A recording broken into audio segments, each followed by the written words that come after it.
तो जिससे पहले कि आप एक नेचुरल फार्म या इंटीग्रेटेड फार्म बनाना चाहें, उसका डिज़ाइन एक बहुत ज़रूरी हिस्सा होता है। इस फार्म में हम सारे हिस्से को जाके प्रैक्टिकली देखेंगे, बट सबसे पहले सर समझते हैं कि एक्चुअल में डिज़ाइन कैसे करना चाहिए।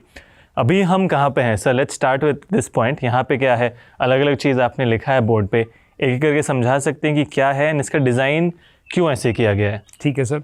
सो हम यहाँ पे एम्फी थिएटर में है जहाँ ये वीडियो शूट हो रहा है, बट ये हमारा ईस्ट फेसिंग है। जो एम्फी थिएटर है हमारा ईस्ट फेसिंग है, ये साउथ है, नॉर्थ है इस तरफ, और वेस्ट है। सो हम इसे ये समझने से पहले हम इसको जाते हैं, what are the main ingredients of a natural farm. So you have home for the humans where people stay. Second important thing on a farm is livestock like गाय, बकरी, you need to have and other like chicken and all that. Then you have kitchen garden. Instantly जो कुछ भी आपको चाहिए ना, आपको खाना बिना पकाने के लिए, जैसे like रागी का stock, like vegetables, millets, cereals, जो कुछ भी आप घर में खाना पकाने के लिए you need to have. There is no point having an integrated farm if you can't grow and eat your own food. The other important is power.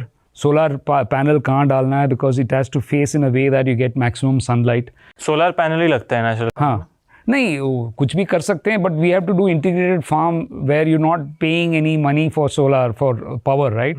And then you can generate money by solar, like you put it to the grid, because farm में बहुत sunlight आता है, so you have to have another source of income. So idea is that in an integrated farm, how do you make a source of, how do you reduce your expenses and only make sources of income more?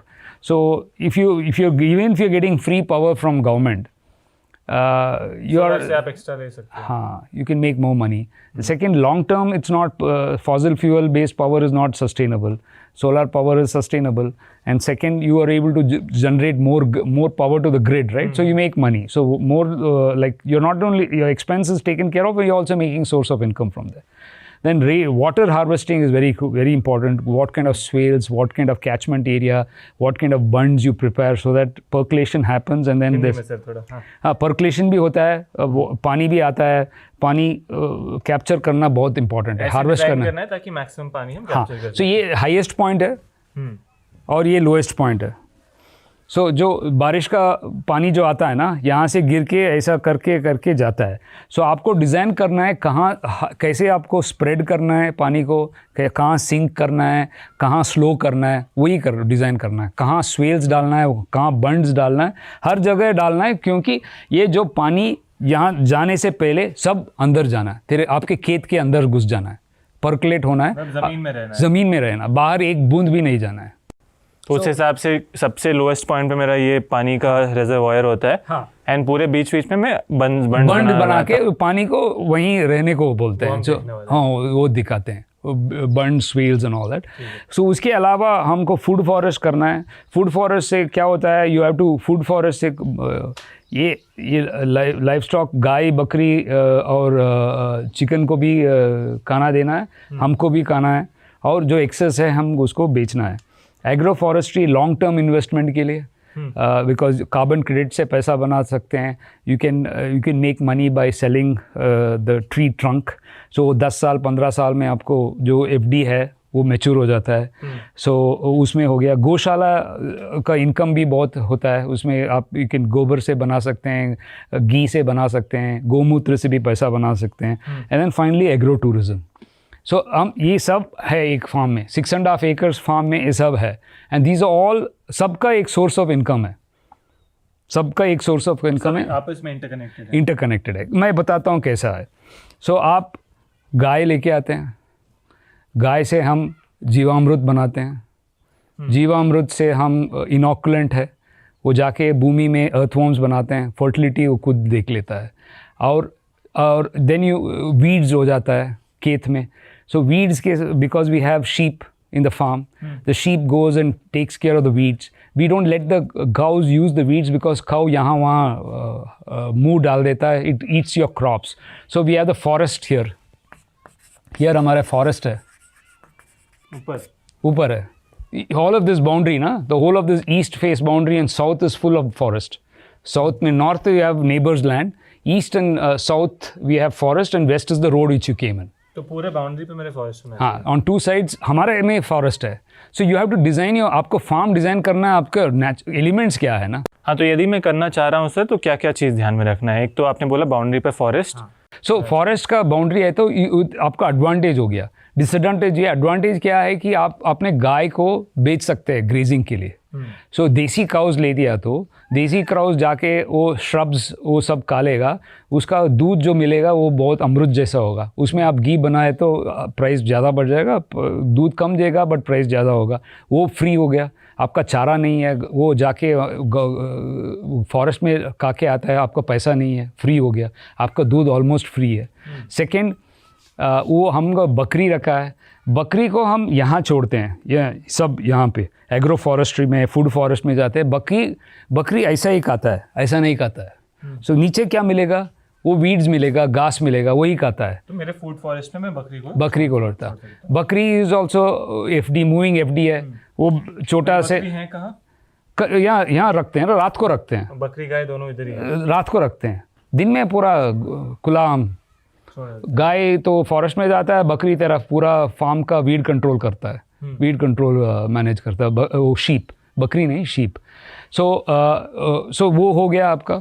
Then fodder, you have to inspire of all that which dose in the night को खाने के लिए fodder देना पड़ता है. Because day में गाय तो हमेशा खाता रहता है ना, दिन में पूरा खाएगा, रात को खाएगा, उसके बाद गोबर बनाएगा, वो गोबर से हम प्रोडक्ट्स बनाते हैं. सो फॉडर फॉर द काउज तो ग्रो करते हैं, मक्का करते हैं, फार्म ग्रास ग्रो करते हैं, एक जगह डेडिकेटेड है उसके लिए ग्रो करने के लिए.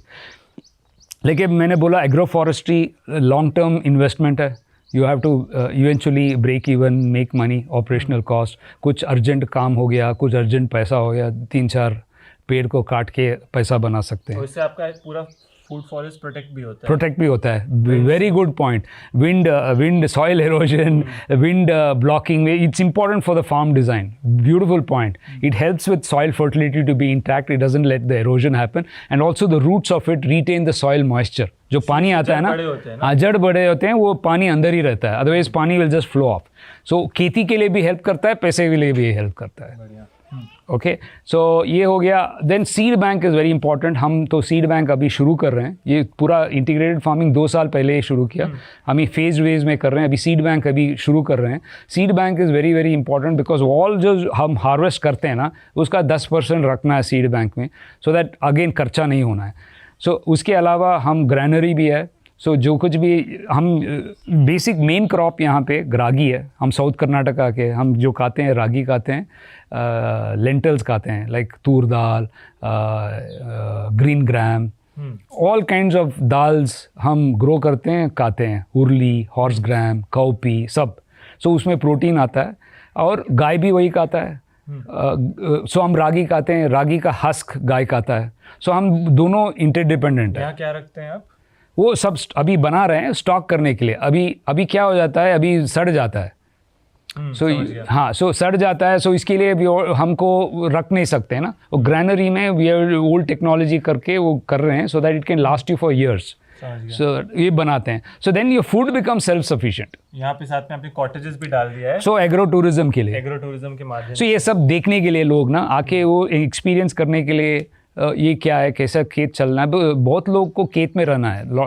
पीपल नाउ से बहुत रिसोर्ट बहुत देख लिया, हमें खेत में रहना है. खेत में रहने के लिए ये कॉटेजेस बनते हैं, उससे भी इनकम आ जाता है. और ये योगशाला है. योगाशाला से वहाँ पे मेडिटेशन सेंटर है. बच्चे लोग आते हैं, ये आसपास के लोग जो ये यहाँ हमारे किसान बंधु लोग के बेटे होते हैं, यहाँ आते हैं, पढ़ाई भी करते हैं, वो भी है. थोड़ा कंप्यूटर सेंटर भी यहाँ पे है. और कम्युनिटी किचन हमेशा ये खाना बनाता रहता है. जो उगते हैं ना, ये खाना बनता रहता है. जो कुछ भी आते हैं उनको तो पौष्टिक आहार चाहिए. 3 बार मॉर्निंग रागी गंजी मिलता है 9:30 बजे को. 1 बजे से 2 बजे तक रागी मुद्दा मिलता है. उसके साथ बस्सारो, कुछ सारों के साथ मज्गे is buttermilk. Buttermilk जो छाछ बोलते हैं ना, वो गाय का मिलता है. उसके बाद रात को यहीं पे 7 बजे तक इडली डोसा, कुछ भी चपाती विपाती कुछ आइटम. उसमें 100% खेत का नहीं हो सकता है, बाहर का भी लेके आ सकते हैं. बस 2 वक्त खेत का होता है, मॉर्निंग और दोपहर. ये एक आपका पूरा डिज़ाइन है. हाँ. मतलब पूरे इंटीग्रेटेड फार्म का, तो इसमें जैसे कि आप देख सकते हैं हर एक चीज़ का एक इनकम मॉडल है, या तो वो आपका खर्चा कम कर रहा है या तो आपको इनकम बढ़ा रहा है, दोनों में से एक। और कुछ सर यहाँ पे? आपने बहुत बढ़िया काम किया। हमने ये कॉटेजेस आपको दिखा देता हूँ, जो कॉटेजेस हम किया है, ये कम्युनिटी किचन किया है, एम्फी थिएटर किया है, योगशाला किया ये सब नेचुरल है। सीमेंट का इस्तेमाल बहुत बहुत कम है, लोहा का इस्तेमाल बहुत बहुत कम है। सीमेंट और लोहा जो बाहर से लेना पड़ता है, कैपिटल इन्वेस्टमेंट डालना पड़ता है, वो it's also not good for the environment. इसमें भी कम से कम खर्चा किया, खर्च का है। ये सब हमने मिट्टी के, जो ये खेत का मिट्टी से हमने ब्लॉक्स बनाया, और जो रूफिंग है वो सब यहाँ वहाँ का नारियल का जो लीव्स है उसको हार्वेस्ट करके किया है, यहाँ वहाँ घास उगता है लेक बेड्स में, उसको हार्वेस्ट करके किया है, ताकि वो खर्च कम ही है, रेवेन्यू भी ज़्यादा है। बिकॉज हमने कॉटेजेस कन्वेंशनल स्टाइल में बिल्ड किया, तो क्यों लोग आएंगे, हर जगह मिलता है ना। People want adventure, people want something different, so they want to experience living in a cottage with this thing, उसके लिए आते हैं लोग। ये बहुत कम मिलता है, सो ये खेत में कर सकते हैं, बिकॉज वो आपको सिटी में नहीं कर सकते हैं, यहाँ में रॉ मटेरियल मिल जाता है ना। ये पॉइंट हमने डिस्कस नहीं किया, स्टेप फार्मिंग। ये आपने देखा ना वो हाँ। वो ये दिस फार्म वो ऊपर में है, ऊपर है। पानी एक एक स्टेप जाके नीचे जाके, रोड बहुत नीचे है ना, ऊपर है। सो हमने जो किया है ना, यू सी एक स्टेप है, 3 स्टेप है वहाँ पे। हमने कार्व करके रखा है कि नहीं तो वो फार्मिंग करना मुश्किल हो जाता है ना, थोड़ा फ्लैट में ही चाहिए ना। ये एक स्टेप है, स्टेप 2, स्टेप 3 है। पानी वो आके स्टेप 2 में जाके वो हमारा जो वाटर बॉडी है ना वो सब जाता है वहाँ पे पानी। स्टेप फार्मिंग वो उत्तराखंड में भी होता है, ऊटी में होता है, wherever there's a hilly terrain। हमारा यहाँ this is in Bangalore, near Bangalore, but it's on a hill, you can see that, right? Step farming का concepts implement करना है। Basically it is essentially saying is that you have to do intercropping in a way that they coexist.